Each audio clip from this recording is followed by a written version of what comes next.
Good morning, Cannin users. This is Stephen Goldman again.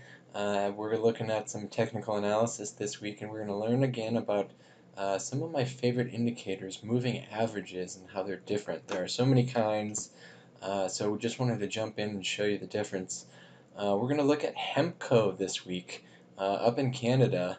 The ticker is HMPPF. On the OTCs, and they are on the Toronto Stock Exchange as well, where their ticker is HEMP. Um, Interesting that they have some investment with Aurora. Many of you have heard that Aurora invested about 52%. They own about 52% of the company now. But let's jump over to the pricing chart, and I'll trend way back and show you what happened. This stock was about 40 cents, and then boom, Aurora Investment announced in early November 2017, jumped up to about $2, and the stock has really sort of waffled since then. Especially in the last quarter of 2018, they made some mistakes, and we see the stock is now down around 90 cents. I'm looking at the daily charts now. Again, we're using our Hakanashi, which makes it really easy to see upward and downward trends with clear greens and reds. And I'm showing three indicators, all of them moving averages. So the first one that we're going to look at is the smooth moving average. This is the red line. So you can see lots of volatility, follows the pricing chart pretty closely. And as we all know, what's the problem with the moving average? It's the potential for whiplash or the lag in the trend. It's calculated based on the pricing chart itself, right, as most indicators are. And so it's not as responsive. So you can see, let's just look here, we see some huge upward trends, right? We have a couple days in green. The red line stays fairly flat. It doesn't really respond until three days later, then increases. By the time it hits its max, look what happened. We've had 4 days of downward trends.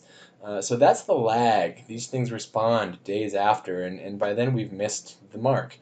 Well, what did people do? They invented exponential moving averages, and so that's the green line that we're looking at. And you can see the green line is a little more responsive. The lag is a little less. Why is that?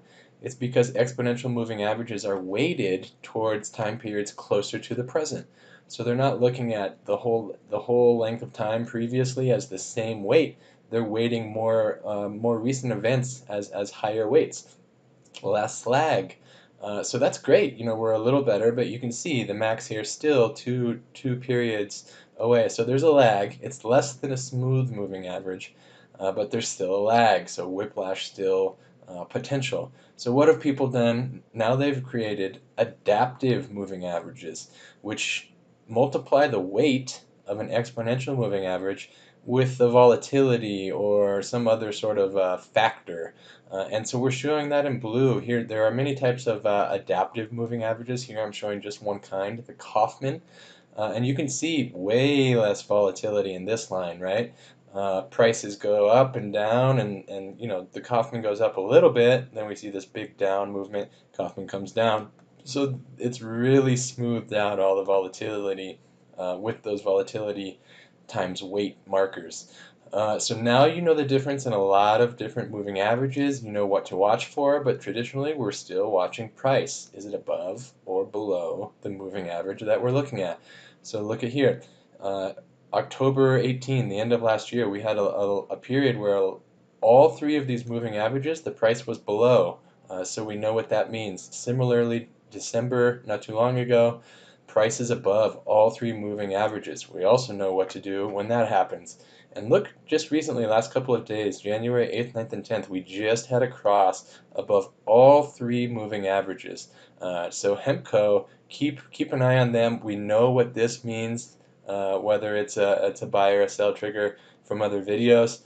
But moving averages, learn them, use them. They're a powerful tool. And stay tuned to Cannin.com for many more technical analyses.